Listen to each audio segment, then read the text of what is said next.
Bonjour. Dans cette présentation, nous allons parler des investissements internationaux et notamment dans un premier temps du droit matériel, donc des standards et règles qui sont applicables en- dans des traités internationaux dans le domaine des investissements internationaux. Ensemble avec le commerce, on peut certainement dire que c'est un des domaines les plus classiques du droit international économique et qui a aussi une grande importance économique. L'accès à d'autres marchés pour les investisseurs est souvent essentiel. Si vous pensez par exemple au rôle de la Chine ces dernières années, où dans un premier temps, beaucoup d'entreprises étrangères ont investi pour pouvoir produire notamment des marchandises. Et dans un deuxième temps, aujourd'hui, le rôle de la Chine et des entreprises chinoises en tant qu'investisseurs dans d'autres pays, par exemple des pays en voie de développement, il devient évident combien les effets de ce domaine sont importants pour l'économie internationale et par ce biais pour la société internationale et la communauté internationale dans leur ensemble. Alors, nous parlons donc des investissements internationaux, international investment. Euh, Souvent, on pense à des investissements dans des pays en voie de développement, par exemple dans les matières premières, où il y a peut-être particulièrement beaucoup de problèmes et d'enjeux. Euh, L'expropriation a souvent été un problème juridique dans ce domaine, mais bien sûr aujourd'hui cela affecte tous les domaines, les télécommunications, les banques, les entreprises pharmaceutiques, et chaque domaine a bien sûr aussi ses problèmes particuliers. Alors, un exemple typique pour un litige dans ce domaine est le rôle du droit international. Ici, vous avez un différend qui a été enregistré en 2009 entre un investisseur international, dans notre cas, Teinver SA, Transportes de Cercanías SA et Autobuses Urbanos del Sur, donc une entreprise dans le domaine des transports, qui a entamé une action contre l'Argentine, the Argentine Republic, donc contre un État. Et ceci a été enregistré comme un cas, une affaire juridique, un litige par une institution internationale dont nous allons parler dans la prochaine présentation, l'ICSID. Et donc, c'est considéré comme un litige de droit international économique, un litige entre un investisseur et un État étranger, en vertu d'un traité international qui prévoit ce type de règlements différents et qui prévoit aussi des règles applicables concernant notamment la protection des investissements. Euh, donc, vous avez ici encore quelques détails. Le tribunal, donc le tribunal arbitral a été constitué le 4 janvier 2010 et il a été composé de 3 juges, de 3 arbitres internationaux, on peut dire.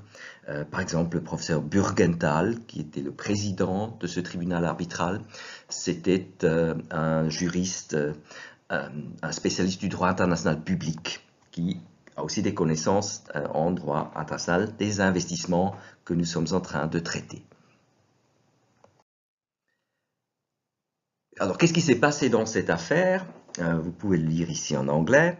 As reported previously by ITN, c'est une agence de presse, Grupo Marsans agreed to sell the troubled airline Aerolíneas Argentinas back to Argentina last July, but the two sides have been unable to agree on a sale price.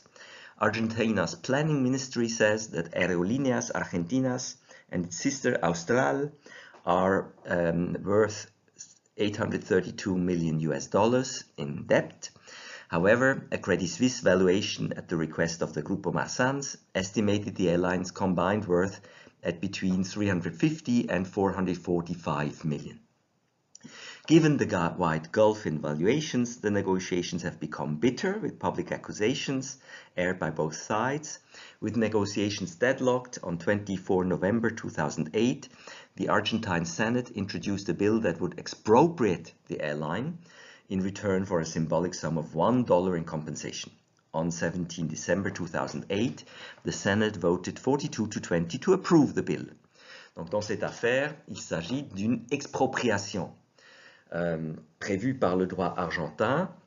Et la question qui se pose pour nous dans cette affaire, est-ce qu'une telle expropriation, sous les conditions décrites dans cet état de fait, est légale? Est-ce qu'il existe éventuellement du droit coutumier ou un traité avec lequel cette expropriation ne serait pas compatible?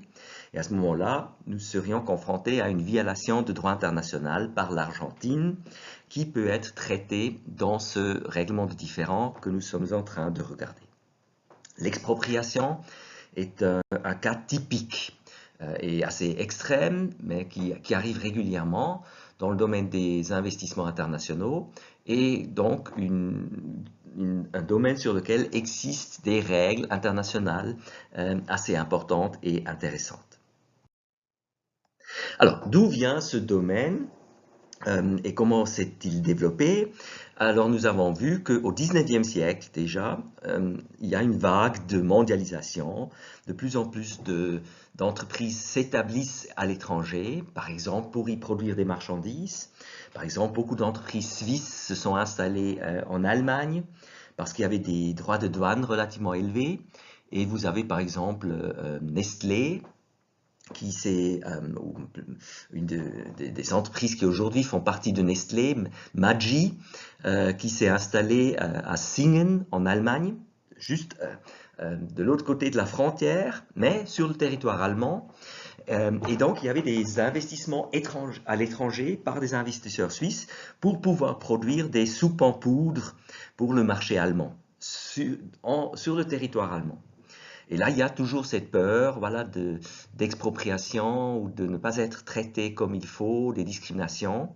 Et donc, dans les traités d'amitié, de commerce et de navigation de l'époque, on a normalement inclus des règles sur l'établissement d'entreprises étrangères sur le territoire des États concernés par ces traités. Souvent, nous avons pris l'exemple, le Royaume-Uni a négocié particulièrement beaucoup de tels accords. Un premier accord assez important était le traité d'amitié, de commerce et de navigation entre Sa Majesté britannique et les États-Unis d'Amérique, le Jay Treaty, le traité Jay du 19 novembre 1994. Pourquoi est-ce que c'est important? C'est suite à la décolonisation, on peut dire, des États-Unis. Les États-Unis sont devenus indépendants. C'est maintenant un État avec son propre gouvernement. Et des entreprises britanniques qui se trouvaient déjà aux États-Unis se trouvaient tout à coup à l'étranger. Tandis qu'avant, ils avaient été dans leur propre pays. Donc, ces investisseurs britanniques deviennent des investisseurs étrangers aux États-Unis. Et ils sont intéressés d'une certaine protection par des règles de droit international convenues entre leur pays d'origine, le Royaume-Uni, et l'État qui est devenu indépendant, les États-Unis d'Amérique. Raison d'être de ce traité Jay de 1794. Et comme j'ai dit, au 19e siècle et encore au 20e siècle, nous verrons beaucoup de tels traités conclus entre des États pour assurer une meilleure protection des investisseurs étrangers. La Suisse l'a aussi fait et le fait toujours à cause de l'importance de l'investissement étranger pour notre pays. L'exemple que nous avons normalement invoqué entre le Royaume-Uni et la Suisse de 1855 se trouve toujours comme traité en vigueur dans le recueil systématique. Alors, qu'est-ce qu'on prévoit dans ces accords? On prévoit dans un premier temps l'accès au marché. Ça, c'est une question qu'on peut traiter. Et effectivement, dans les traités du 19e siècle, c'était assez commun. Nous allons voir qu'au 20e siècle, c'était moins commun. Et ces dernières années, avec une mondialisation accrue et un souhait de libéralisation accrue, c'est de nouveau devenu plus commun. Donc, premier domaine, c'est de savoir si dans un traité, on ouvre le marché pour les investisseurs étrangers, un droit à l'établissement, un droit à l'admission. Donc, dans ce traité entre la Suisse et le Royaume-Uni du 19e siècle, vous pouvez lire « Les citoyens suisses seront admis à résider dans tous les territoires du Royaume-Uni, de la Grande-Bretagne et d'Irlande, aux mêmes conditions et sur le même pied que les sujets britanniques. » Et vice-versa. Donc là, vous avez une ouverture du marché, une libéralisation de l'accès au marché assez important. Comme j'ai dit, c'était assez typique au 19e siècle et moins au début du 20e. Alors, cette admission contient encore certaines règles concernant le traitement de ces entreprises. Dans cet article, entre le Royaume-Uni et la Suisse de 1855, on dit que, en conséquence, et pourvu qu'ils se conforment aux lois du pays, les citoyens et les sujets de chacun des deux parties contractantes seront, ainsi que leurs familles, libres d'entrer, de s'établir et de résider et de séjourner dans chaque partie des territoires de l'autre, etc., etc. Alors là, ils doivent se conformer aux lois du pays, comme les investisseurs internes. Donc, il y a déjà une allusion au traitement national. Les lois du pays s'appliquent à la fois aux investisseurs étrangers et aux investisseurs nationaux.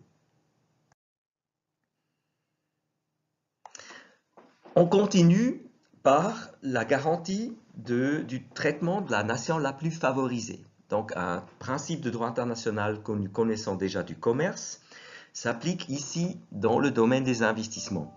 Donc, si le Royaume-Uni a conclu un traité avec les États-Unis en 1794 et par la suite conclut un accord avec la Suisse en 1855, on peut être sûr que grâce à l'inclusion du principe de la nation la plus favorisée,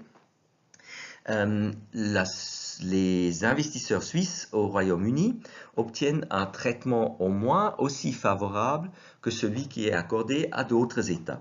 Par exemple, les États-Unis en vertu d'un traité antérieur, mais aussi d'autres États avec lesquels le Royaume-Uni va peut-être conclure des accords à l'avenir. Alors, nous avons donc parlé de cette admission et je vous ai montré des exemples du 19e siècle. J'ai déjà dit que cette admission, et c'est un droit à l'établissement, on parle souvent pour cette admission aussi en anglais de la phase du pre-establishment. Donc tout ce qui concerne l'accès au marché jusqu'au moment où une entreprise s'établit dans un autre pays. Et pour le traitement, c'est-à-dire comment l'entreprise est traitée une fois qu'elle est établie dans le pays. On parle souvent aussi de post-establishment. Concernant ce traitement, est particulièrement important la règle de la nation la plus favorisée que nous venons de voir, mais normalement on trouve dans ces accords aussi un autre principe de droit international économique que nous connaissons bien, le traitement national. J'ai déjà fait allusion, aussi dans le traité entre le Royaume-Uni et la Suisse, c'est essentiellement garanti. Donc, une entreprise qui est contrôlée ou qui est la propriété d'investisseurs étrangers est traitée comme les entreprises nationales à cause de l'inclusion d'une garantie du traitement national.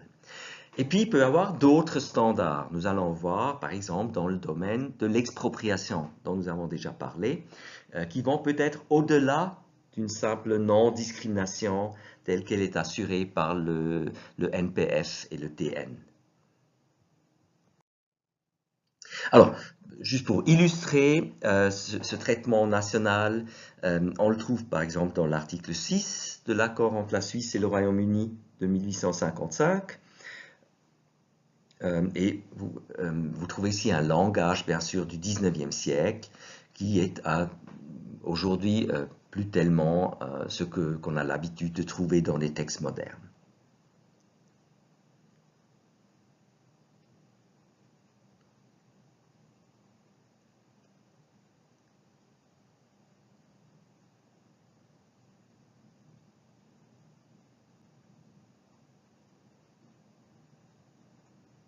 Dans cet article 6, on parle surtout de la fiscalité. Donc ça c'est clair, ça c'est un domaine où les entreprises veulent être absolument certains qu'il n'y aurait pas de discrimination fiscale. Donc, le traitement national et le traitement de la nation la plus favorisée s'applique aussi dans le domaine fiscal, comme c'est précisé ici dans l'article 6. Alors, j'ai dit qu'il peut y avoir des garanties qui vont au-delà de la non-discrimination, notamment il s'agit de certaines garanties développées au XIXe siècle et où le langage s'inspire notamment des accords anglais de l'époque. Alors une garantie qu'on trouve presque toujours, c'est celle d'un traitement juste et équitable, qui vient de l'anglais Fair and Equitable Treatment. C'est du langage juridique britannique ou anglais classique qui a trouvé donc son chemin dans la plupart des traités dans le domaine des investissements, même au XXIe siècle. C'est aussi vrai pour une deuxième garantie, la pleine protection et sécurité, qui vient de l'anglais Full Protection and Security. De quoi est-ce qu'il s'agit? Notamment par le traitement juste et équitable, l'État hôte, comme on dit souvent, promet à l'État d'origine de l'investisseur que les entreprises seront traitées de manière juste et équitable. Ce que pour nous signifie normalement de bonne foi, notamment dans les contacts avec l'administration publique, il y a une garantie de la bonne foi. C'est un standard que nous connaissons aussi en droit administratif suisse, par exemple. C'est-à-dire, déjà, il n'y a pas de discrimination, mais c'est déjà assuré par les autres standards que nous avons vus. Mais il y a aussi une absence d'arbitraire. Les entreprises doivent pouvoir se fier des autorités. On parle souvent des attentes légitimes de la part des entreprises. Si par exemple les entreprises ont négocié avec les autorités certains permis ou l'obtention d'un certain traitement, ils doivent être sûrs que cela serait respecté. Donc en droit interne et en droit administratif, on parle aussi de l'absence de l'arbitraire et de la bonne foi. Et ça devient ici donc un standard garanti par le traité grâce à cette clause qui prévoit le traitement juste et équitable. La pleine protection et sécurité s'applique surtout en temps de troubles, notamment internes, des guerres civiles ou encore des guerres, ou quand il y a violence, par exemple parce qu'il y a des manifestations dans les rues. Alors à ce moment-là, c'est normalement la police, éventuellement même l'armée ou les forces de l'ordre qui doivent protéger aussi la propriété des particuliers. Vous savez que par exemple lors des manifestations, il y a souvent destruction d'entreprises, voire destruction de magasins. Et donc ici, on veut être sûr que les autorités, notamment la police, protègent aussi la propriété des investisseurs étrangers. Dans beaucoup de situations, ces entreprises étrangères sont particulièrement ciblées. Un cas classique, très souvent, les entreprises américaines sont attaquées dans des pays en voie de développement ou aussi en Suisse parce qu'on les voit comme des symboles de la libéralisation internationale, de l'économie internationale. Alors, les succursales de McDonald's, par exemple, sont souvent une cible préférée de violence. Et donc, ici, on veut être sûr que la police garantit aussi la protection et la sécurité de ces investisseurs étrangers, par exemple McDonald's, et qu'ils ne ferment les yeux en se disant il s'agit simplement d'investisseurs étrangers qui sont moins importants sur le plan politique national, ils n'ont pas leur propre lobby dans le pays. Donc, cette garantie de la pleine protection et sécurité veut assurer un comportement adéquat de la part des autorités nationales, aussi envers les investisseurs étrangers, et d'assurer leur protection selon les standards auxquels on peut s'attendre. Et on parle souvent donc en anglais de due diligence, la diligence adéquate de la part des autorités, de faire ce qu'ils peuvent et ce qu'on peut attendre d'eux dans certaines situations. Ça ne veut pas dire qu'il est toujours possible d'éviter tout dégât, mais ici, le standard demande que les autorités font un effort raisonnable de protéger ces investisseurs étrangers. Alors, ces questions de traitement étaient déjà, on les trouvait déjà dans les traités du 19e siècle. L'article 3 de l'accord entre la Suisse et le Royaume-Uni de 1855 parlait déjà du respect des investissements étrangers et par exemple de l'absence d'arbitraire dans certaines situations. Donc vous voyez, l'idée ici est déjà exprimée d'une manière un peu plus rudimentaire. Aussi, dans cet accord du 19e siècle, on trouve des règles comme quoi les citoyens et les sujets de chacun des deux pays contractants auront sur le territoire de l'autre partie accès libre et ouvert devant les cours de justice aux fins de poursuivre et de défendre leurs droits. Donc l'accès à la justice, aussi pour des investisseurs étrangers, est particulièrement important pour qu'ils puissent défendre leurs intérêts et leurs propriétés. Si un État n'admet pas cet accès à la justice, on parle normalement d'un déni de justice, quelque chose que nous connaissons aujourd'hui aussi en droit interne, normalement, dans les pays où il y a un certain état de droit. Mais ici, vous avez de nouveau une garantie dans le traité de l'accès à la justice. Donc, une garantie d'absence de déni de justice. Un exemple pour l'application des traités du 19e siècle, même encore aujourd'hui, c'est l'affaire Schubert. C'est une affaire du tribunal fédéral que certains d'entre vous connaissent peut-être, parce que dans cette affaire, le tribunal fédéral, dans un arrêt 99.1b39 des années 1970, était confronté à l'application du traité du 7 décembre 1875 entre la Confédération suisse et la monarchie austro-hongroise concernant l'établissement, l'exemption du service et les impôts militaires, l'égalité des ressortissants, etc. C'est un traité de 1875 qui inclut des règles pour les investisseurs de l'autre partie. Et dans cette affaire, dans les années 70, le tribunal fédéral était confronté à M. Schubert, un ressortissant autrichien, qui invoquait ce traité parce qu'il y avait un traitement en droit suisse qui était discriminatoire selon lui. Et il disait que la règle du traitement national, qui est inclus aussi dans ce traité, était violée.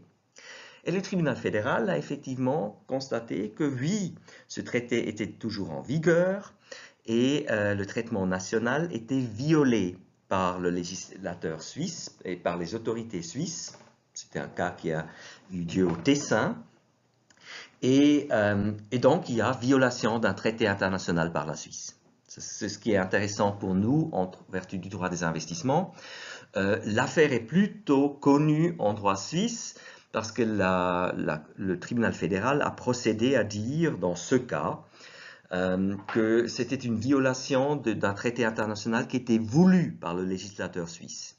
Et qu'à ce moment-là, le tribunal fédéral ne pouvait pas corriger cette décision, ce qui a fait que M. Schubert n'a pas obtenu ce qu'il a voulu devant le tribunal fédéral.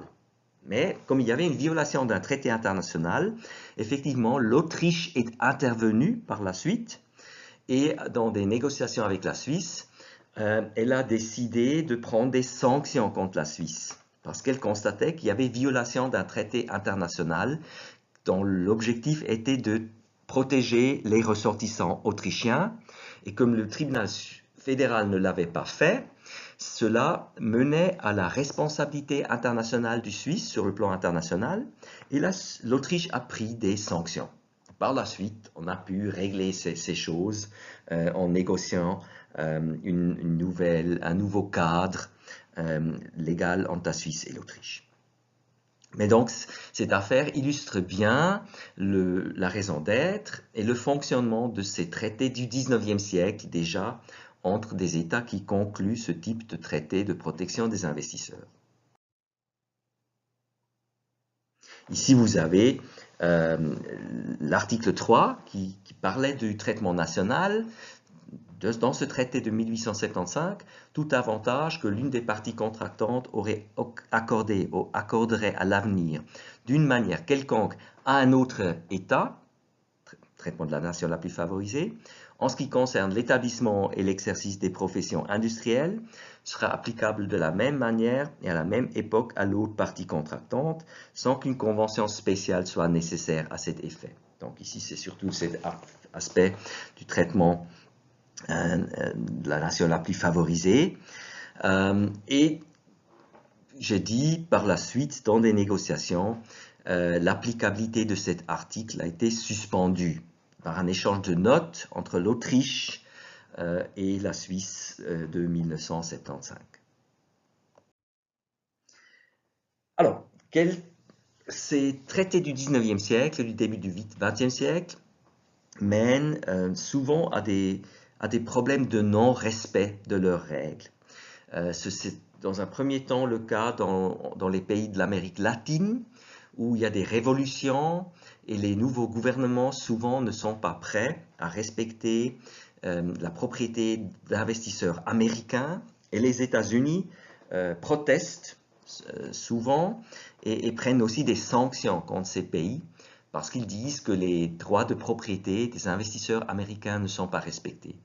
C'est aussi le cas lors de la révolution russe en 1918. Il y a beaucoup d'expropriations aussi d'investisseurs étrangers. Et donc il y a des mesures et des discussions entre les États de l'Europe occidentale, par exemple la France, mais aussi la Suisse et la Russie, concernant le traitement de ces investisseurs étrangers. Ça continue encore en Amérique latine avec la révolution mexicaine, où il y a beaucoup d'expropriations, encore en 1936, ce qui de nouveau mène à des différends internationaux, notamment avec l'Amérique, ou les États-Unis d'Amérique. Et dans les années 50 et 60, avec l'indépendance de beaucoup de pays en voie de développement, ces nouveaux gouvernements, ces nouveaux États indépendants, ou encore ces États qui changent de régime, souvent procèdent à des expropriations des investisseurs étrangers, par exemple en Iran en 1951 ou en Égypte en 1956, ce qui mène aussi à des différends internationaux. Les différends sont en partie dus à une vue opposée du droit coutumier applicable.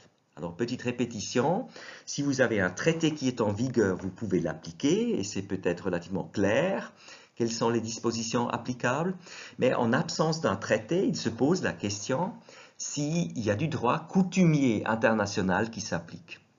Et là, il y a deux points de vue assez opposés.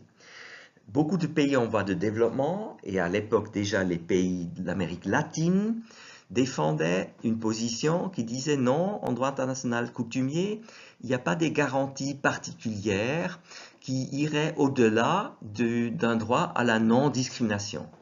Donc, par exemple, des règles sur la compensation qui doit être payée en cas d'expropriation, ça relève totalement de l'autonomie de l'État concerné. Cette idée que les États sont libres et qu'il n'y a pas un standard minimum international en droit coutumier concernant la protection des investisseurs étrangers était entre autres défendue par un juriste fameux qui venait de cette région, Carlos Calvo, qui est né à Montevideo, ce qui aujourd'hui est l'Uruguay, en 1824, mais qui a essentiellement travaillé en France, toujours en défendant les positions des pays de l'Amérique latine. Il est mort en 1906 à Paris. Et dans un ouvrage, La théorie à la pratique du droit international de l'Europe et de l'Amérique, en 1863, il défendait entre autres la position comme quoi le droit international coutumier ne contenait pas des standards élevés quant à l'expropriation ou quant au traitement des investisseurs étrangers en général. Et aussi, il défendait en plus l'idée qu'il n'y avait aucun droit pour l'État d'origine de l'investisseur étranger de protester ou de sanctionner contre le comportement de l'État hôte où se trouvait la propriété de l'investisseur étranger. Alors normalement, ils pensent évidemment, par exemple, à des investisseurs américains des États-Unis, au Mexique ou en Argentine, où on avait vu que les États-Unis ont pris des mesures, des sanctions contre ces États suite à ce qu'ils considéraient une violation des droits de leurs propres investisseurs. Et Carlos Calvo disait que c'était une violation du droit international. Comme il n'y avait pas une obligation de l'Argentine ou du Mexique d'accorder ce traitement, il n'y avait en plus aucune raison et aucune base légale pour que le pays d'origine, les États-Unis le plus souvent, prennent des mesures contre ces États de l'Amérique latine. Cette position, donc d'une absence de droit particulier pour les investisseurs étrangers en droit international coutumier, est normalement appelée la doctrine Calvo. Et le nom vient évidemment de Carlos Calvo, ce juriste de l'Amérique latine. Donc la doctrine Calvo stipule que les personnes vivant dans un pays étranger, ou les investisseurs surtout étrangers, doivent faire leur demande de plainte et de greffe dans le cadre de la compétence des tribunaux locaux, en évitant le recours à la protection diplomatique, y inclut la pression politique ou l'intervention militaire de leur propre État ou gouvernement, concernant aussi la protection de leurs investissements. Et donc, j'ai déjà dit, elle était favorisée souvent par les pays en voie de développement qui auparavant avaient été colonisés ou qui voyaient une présence importante d'investisseurs étrangers sur leur territoire. Alors, cette question, s'il existe donc des standards plus élevés ou pas en droit international coutumier, a aussi été débattue au sein des Nations Unies, notamment dans les années 60, 70 et encore 80. Et au fur et à mesure, avec l'arrivée de plus en plus d'États en voie de développement, bien sûr, les résolutions de l'Assemblée générale ont été dominées par les pays en voie de développement. Et donc, ces documents, par exemple, la résolution 3281, qui s'intitule la Charte des droits et des devoirs économiques de 1974, elle est relativement faible quant à la protection des investisseurs étrangers. Elle va assez loin dans le sens des pays en voie de développement qui ne veulent pas accepter qu'il y ait un droit coutumier qui prévoit des règles importantes concernant la protection. Les États développés, par exemple les États-Unis ou le Royaume-Uni, sont allés si loin de dire que la règle du traitement juste et équitable, ou encore la règle de la protection pleine et entière, telle que nous l'avons vu dans certains traités du XIXe siècle, était entre-temps devenu du droit coutumier, ce qui était refusé par les pays en voie de développement. Et donc, cela se reflète dans ces documents des Nations Unies.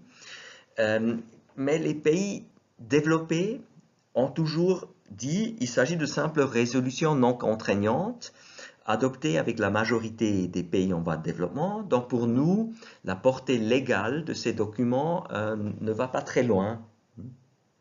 Ça montre simplement la conviction de beaucoup de pays en voie de développement que le droit coutumier n'aille pas si loin. Les pays développés ont normalement continué à défendre leur point de vue que le droit coutumier allait plus loin et qu'il incluait, par exemple, le traitement juste et équitable pour les investisseurs étrangers. Donc on voit une divergence de vues, même après les débats qui ont eu lieu au sein des Nations Unies, ou peut-être encore plus après ces débats, parce que j'ai déjà dit, il y a tous les pays de l'Afrique ou de l'Asie qui sont devenus indépendants et qui maintenant ont aussi leur voix dans cette discussion. Alors, plus tard, on continue ces discussions, mais ça s'atténue un peu. Dans les années 90, beaucoup de pays pauvres, beaucoup de pays en voie de développement ont besoin d'investissement et ils sont d'accord de à accepter des standards qui vont un peu plus loin.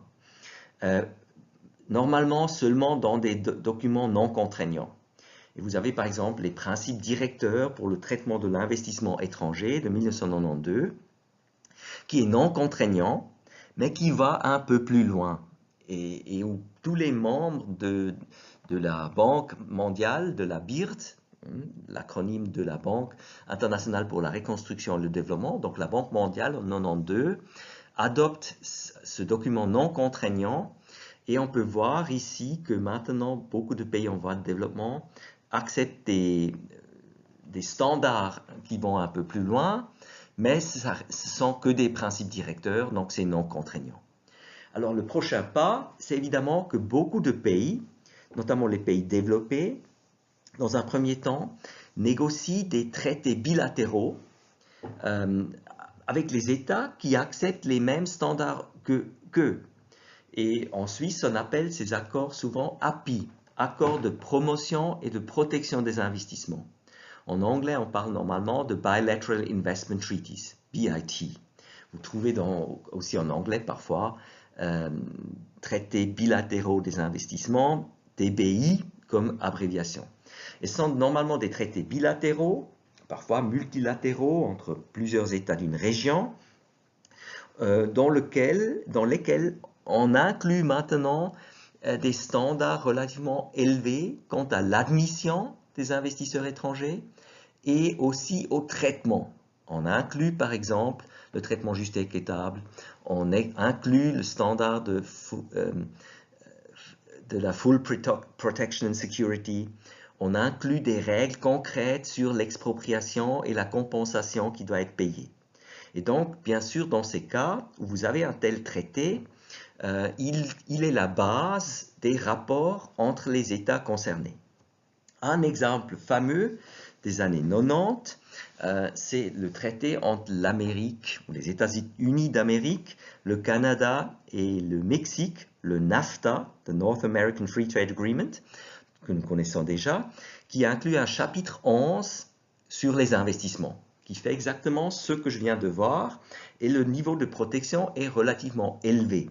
Et la libéralisation de l'accès au marché étranger pour des investisseurs de ces pays est aussi relativement élevée. Donc c'est un bon exemple pour une forte volonté de libéralisation et de protection accrue au début des années 90 par ces pays en Amérique du Nord. Alors qu'est-ce qu'on trouve normalement dans un tel accord de protection des investissements? Et il faut d'abord définir qui est protégé. Les investissements et les investisseurs étrangers, nous allons voir. Hein, ce n'est pas toujours si simple. Est-ce un crédit qu'une entreprise octroie à une autre, est-ce que c'est un investissement? Ou est-ce qu'une entreprise qui a son siège principal dans un pays, mais qui est contrôlée par des ressortissants d'un autre pays, est-ce qu'elle est couverte par ce traité bilatéral? Ce sont des questions qu'on doit traiter dans les définitions d'un accord. Par exemple, comment est-ce qu'on définit la nationalité d'un investisseur pour qu'il soit protégé par l'accord? On doit discuter de l'admission, donc quelle est l'ouverture du marché qu'on veut accorder par le traité.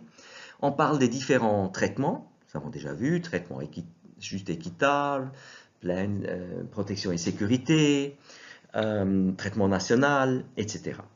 On parle normalement des règles applicables à l'expropriation et surtout de l'indemnisation qui est due en cas d'expropriation. Et finalement, on parle normalement dans ces traités de l'accès aux cours. Nous avons déjà dit, si un État ne permet pas du tout l'accès à des tribunaux pour défendre ses droits, on peut parler d'un déni de justice. Mais ici, dans la plupart des accords modernes, on va un peu plus loin. On aime parfois aussi accorder l'accès à l'arbitrage international. Vous vous souvenez peut-être de l'exemple au début où on a vu un arbitrage international suite à une expropriation. Ça, c'est préféré par les investisseurs qui ont souvent peur que les tribunaux locaux ne soit pas indépendant, ne soit pas impartial. Et donc, une autre manière de régler les différends, c'est l'arbitrage international, ou encore la protection diplomatique par les États d'origine, ce qui garde une certaine importance, mais qu'on essaie souvent d'éviter pour des raisons politiques. Nous avons déjà vu, si une entreprise américaine a des problèmes en Argentine, et si par la suite les États-Unis interviennent sur le niveau diplomatique en Argentine, ça peut mener à des tensions politiques. Alors si on peut régler cette affaire entre l'entreprise américaine qui a des problèmes en Argentine par le biais de l'arbitrage international, c'est plus technique, hein, ça implique moins la diplomatie. Il peut y avoir d'autres problèmes dont nous parlerons notamment dans une prochaine présentation concernant l'arbitrage international dans le domaine des investissements. Alors, des exemples pour de telles conventions et traités.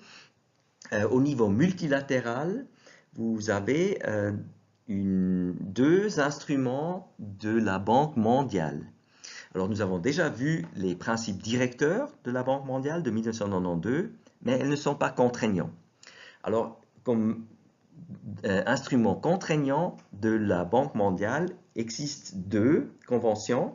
La première, c'est la création d'une agence multilatérale de garantie des investissements. Ça, c'est un autre mécanisme lié à ce domaine. Ici, les entreprises peuvent acheter une couverture d'assurance pour garantir les investissements à l'étranger. Donc, si un État peut montrer qu'il y a eu des problèmes quant à son investissement, et les problèmes couverts sont définis par l'AMJ. Par exemple, s'il y a eu une expropriation dans un pays et il n'y a pas eu une indemnisation qui a été payée, ou une indemnisation suffisante, cette agence multilatérale couvre les coûts. C'est une alternative pour l'entreprise pour dire, voilà mon problème juridique avec l'État, je le transfère à l'agence multilatérale qui me paye, qui me dédommage et qui elle-même par la suite entre en négociation avec l'État qui m'a exproprié, par exemple. Deuxième instrument adopté au sein de la Banque mondiale, c'est la Convention pour le règlement des différends relatifs aux investissements entre États et ressortissants d'autres États, le CIRDI, c'est l'abréviation, en anglais ICSID. Donc ici on parle du règlement de différends. Hein, et vous avez vu l'affaire que je vous ai montrée au début, c'est une affaire qui utilise cette convention et nous allons en parler dans la prochaine présentation. Ce qui nous laisse essentiellement avec beaucoup d'accords bilatéraux. Donc peu d'accords multilatéraux concernant la protection des investissements. La Suisse en a conclu beaucoup. Ici, un exemple typique de 1998 entre le Conseil fédéral suisse et le gouvernement des Émirats arabes unis concernant la promotion et la protection réciproque des investissements. Et je dis en Suisse, à cause de ce titre, souvent on parle d'API pour ces traités bilatéraux des investissements. Dans ces traités, on doit donc normalement parler du champ d'application. Et cela se fait essentiellement par la définition des investissements et des investisseurs qui sont couverts par ces accords. Pour les investissements, c'est notamment la question de savoir quelle doit être la caractéristique d'une transaction commerciale pour qu'elle devienne un investissement. Alors, il est peut-être relativement clair pour la plupart des gens que si une entreprise achète une entreprise étrangère qui a des locaux, qui a des employés, qui fonctionnent sur le territoire d'un autre pays, où on construit même encore des nouveaux bâtiments pour pouvoir produire des produits, etc. Là, il y a un investissement important pour pouvoir produire. Par contre, est-ce qu'un simple octroi d'un crédit d'un investisseur étranger à une entreprise dans l'autre pays, est-ce que ça, c'est considéré un investissement ou est-ce que c'est simplement un crédit? Alors là, si on peut définir la couverture de l'accord irrespectif, et beaucoup des accords suisses, par exemple, vont très loin et disent normalement en anglais que any asset having an economic value, donc tout ce qui a une certaine valeur économique devient un investissement. Ça, c'est extrêmement large. Et donc, le champ d'application du traité devient extrêmement large. Ceci est parfois critiqué, parce que ça va au-delà de l'objectif de ces traités, mais c'est évidemment, dans ces cas, la volonté des partenaires, des États impliqués. Et il y a d'autres traités qui vont moins loin. Donc pour le juriste, il est normalement important de regarder qu'est-ce qui est dans le traité. Pour le négociateur, il est important de savoir ce qu'il veut atteindre par le traité qu'on est en train de négocier. La même chose, la même réflexion vaut pour la définition des investisseurs couverts. C'est essentiellement la question de la nationalité des investisseurs qui peut être définie de manière plutôt large, qui peut aussi inclure des doubles nationaux, qui peut même aller plus loin et inclure des simples résidents qui n'ont pas la nationalité. Tout est possible dans cette définition de l'investisseur. Et pour les entreprises, c'est encore plus complexe. On peut appliquer différentes théories. Et là, il y a aussi des divergences de vues entre les États. Donc, il faut se mettre d'accord dans quelles instances un investisseur est considéré comme étant couvert par cet traité qu'on a négocié. J'ai dit, il faut parler de l'admission. Alors, historiquement surtout, j'ai dit, au 19e siècle, c'était assez commun d'être ouvert et d'ouvrir les marchés pour les investisseurs étrangers. Au 20e siècle, c'était moins le cas. Et surtout, le modèle conclu par beaucoup d'États européens, entre 1956 à peu près et des années 90 du XXe siècle, souvent ne prévoyait pas de tout des garanties quant à l'admission. Donc les États restaient totalement libres s'ils allaient admettre un investisseur étranger ou pas, mais il y avait des règles sur le traitement une fois que l'investisseur était admis. Par contre, les États-Unis ont commencé relativement tôt, dans les années 80 et 90 surtout, à négocier des accords bilatéraux qui prévoyaient aussi une ouverture des marchés. Et si vous vous souvenez des négociations à l'OMC qui ont eu lieu en même temps, dans les années 90, dans le domaine des services, vous avez aussi cette question de l'ouverture du marché pour les investisseurs étrangers dans le domaine des services. Donc c'est un développement en parallèle. Et à cause de ce développement des années 90, on ne peut plus tellement parler d'un modèle européen ou américain aujourd'hui. Beaucoup d'États, aussi beaucoup d'États européens, mais aussi maintenant des États comme la Chine, l'Inde, des États d'Amérique latine, l'Australie, la Nouvelle-Zélande, la Malaisie, l'Indonésie, tous ces pays aujourd'hui souvent incluent aussi des règles dans leurs accords bilatéraux quant à l'ouverture du marché, donc sous ce titre de établissement ou admission, normalement dans une première partie de l'accord. Une autre partie du traité parle normalement du traitement et on y retrouve souvent les standards que nous connaissons déjà. Traitement juste et équitable, la pleine protection et sécurité. Et ici, vous avez juste deux exemples récents de la pratique suisse où trouver ces standards. Le traitement national, on le trouve normalement dans ces accords. Le traitement de la nation la plus favorisée, on le trouve. Ça ne nous surprend pas et ça nous facilite un peu la tâche. J'ai dit qu'il y a maintenant normalement un traitement particulier, c'est celui en cas d'expropriation. Et très très souvent, vous trouvez une bonne partie de l'accord réservé pour ces dispositions sous différents titres. Alors la Suisse, par exemple, dans certains accords, parle de dépossession et compensation. Mais il s'agit toujours de cette question si l'expropriation est réglée par l'accord. Qu'est-ce que c'est l'expropriation? C'est normalement une décision des autorités de priver un investisseur de son droit de propriété. Donc, l'investissement, l'entreprise, par exemple, devient propriété de quelqu'un d'autre, par exemple de l'État, une nationalisation d'une industrie ou d'un secteur ou d'une entreprise. Par exemple, dans l'exemple au début, l'Argentine a exproprié cet investisseur étranger et a déclaré que cette compagnie aérienne, Aerolíneas Argentinas, était de nouveau propriété de l'État. C'est un acte d'expropriation. Un peu plus compliqués sont des actes qui sont souvent aussi couverts par ces traités. C'est notamment l'expropriation indirecte, où on parle dans beaucoup d'accords aussi de mesures ayant un effet équivalent à une expropriation. Alors ici, c'est un peu moins clair parce que l'État ne dit pas qu'il s'agit d'expropriation, mais les effets sont les mêmes. Par exemple, on met en place des règles ou des contrôles qui privent essentiellement l'investisseur de pouvoir décider du sort de son investissement.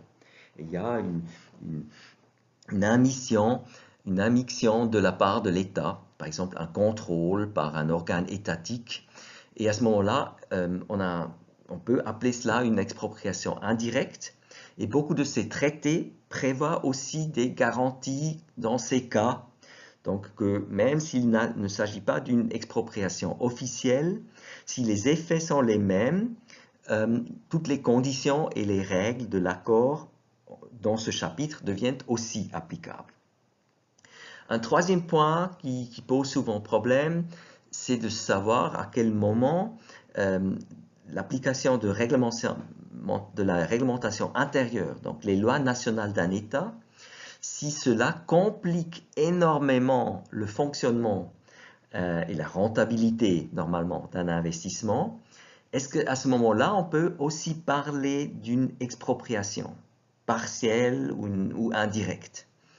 Et ça cause des grands débats entre les États, à la fois lors de la négociation d'un traité et dans beaucoup de différends où on a eu des règles dans un chapitre sur l'expropriation et sur la réglementation intérieure. Il y a eu des différends où des tribunaux ont dû discuter si une réglementation intérieure allait si loin à réduire les droits de propriété et la rentabilité d'un investissement qu'on pouvait parler d'une expropriation indirecte. Et ça, c'est un débat assez complexe où il y a beaucoup de jurisprudence et beaucoup des accords plus récents essayent de reprendre un certain langage pour clarifier à partir de quel moment on peut parler d'une expropriation indirecte ou à partir de quel moment les effets d'une réglementation intérieure sont considérés comme ayant les mêmes effets qu'une expropriation et donc de donner droit à une indemnisation et à des conséquences prévues par le traité. Alors, cette indemnisation, déjà, vous avez vu, il se pose la question dans quel cas on l'obtient en vertu d'un tel traité. Et une des questions classiques du droit international, et notamment du droit international économique et des investissements, c'est de savoir comment doit-elle être cette indemnisation. Alors, pouvez vous imaginer que les États qui ont beaucoup d'investisseurs et pour qui leur présence à l'étranger est importante, alors par exemple au début du XXe siècle et aussi après la Deuxième Guerre mondiale, les États-Unis, pour eux, c'est important que l'indemnisation soit d'une bonne qualité, que ce soit une garantie pour l'investisseur qu'il ne fait pas des pertes suite à une indemnisation, suite à une expropriation. Alors, une approche qu'on a utilisée dans certains traités et que les États-Unis ont parfois essayé de présenter à leurs partenaires dans le monde entier comme la bonne solution est normalement appelée la formule de Hull, en anglais la Hull Formula. Donc une formule, une description qui a été inclue par Cordell Hull, qui était secrétaire d'État américain de 1933 à 1944, donc le ministère des Affaires étrangères, et dans une lettre à son homologue mexicain, suite à une expropriation en Mexique de l'industrie pétrolière, qui était la propriété d'investisseurs américains. Dans cette lettre, il avait écrit que l'indemnisation pour les États-Unis devait être prompt, adequate and effective.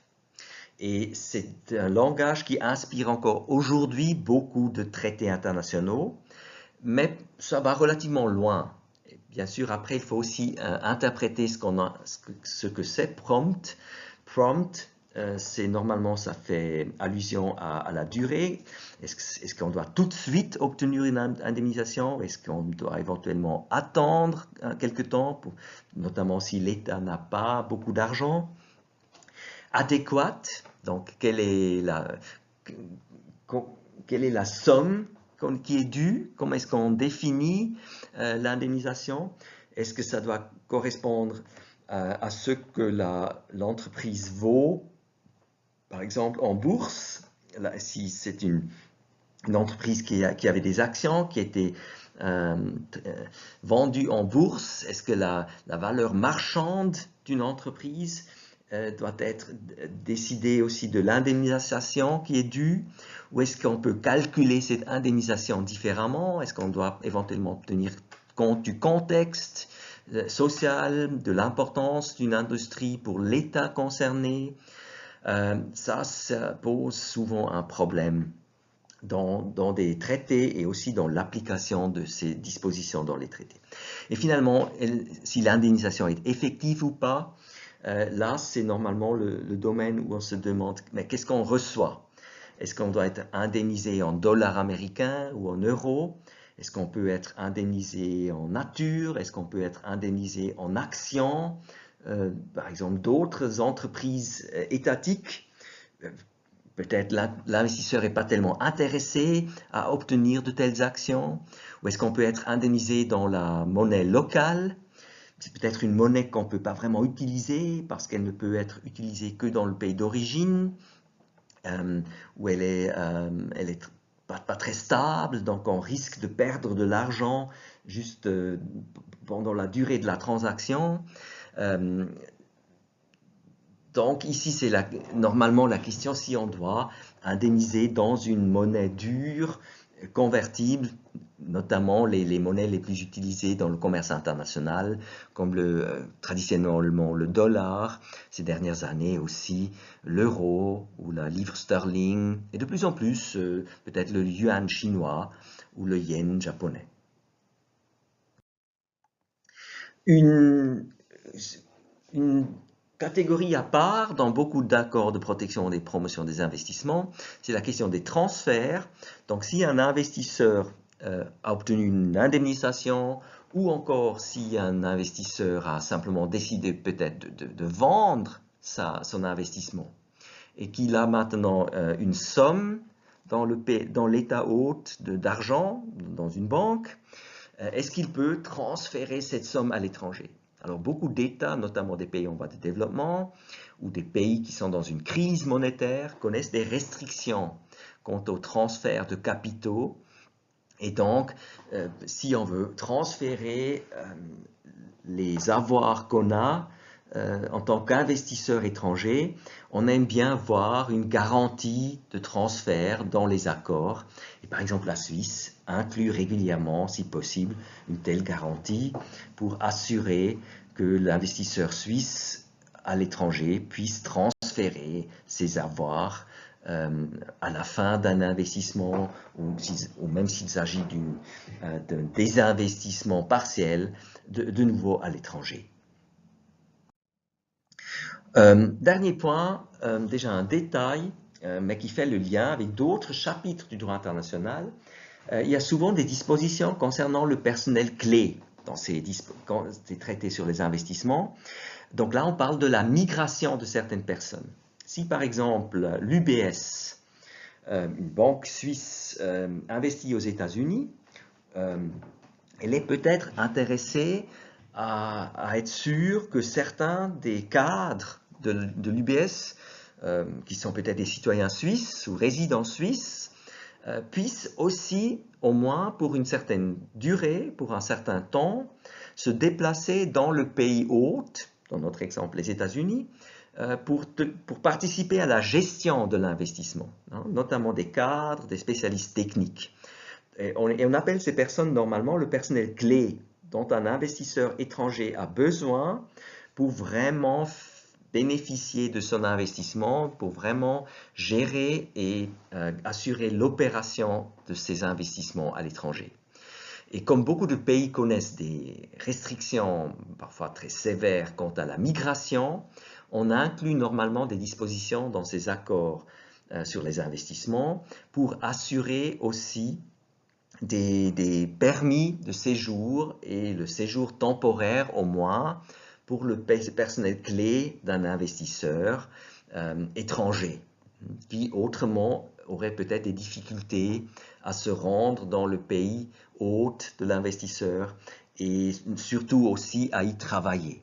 Donc, c'est donc une des dispositions qui ont lien à la migration des travailleurs dans le cadre des investissements étrangers qu'on veut assurer par l'inclusion de telles dispositions. Et donc, vous auriez ici un lien entre le domaine du droit des investissements et le droit de la migration économique, notamment le déplacement de certaines personnes qui sont essentielles dans l'économie internationale pour certaines entreprises étrangères. C'est tout pour ce droit matériel des investissements. Merci beaucoup et à bientôt.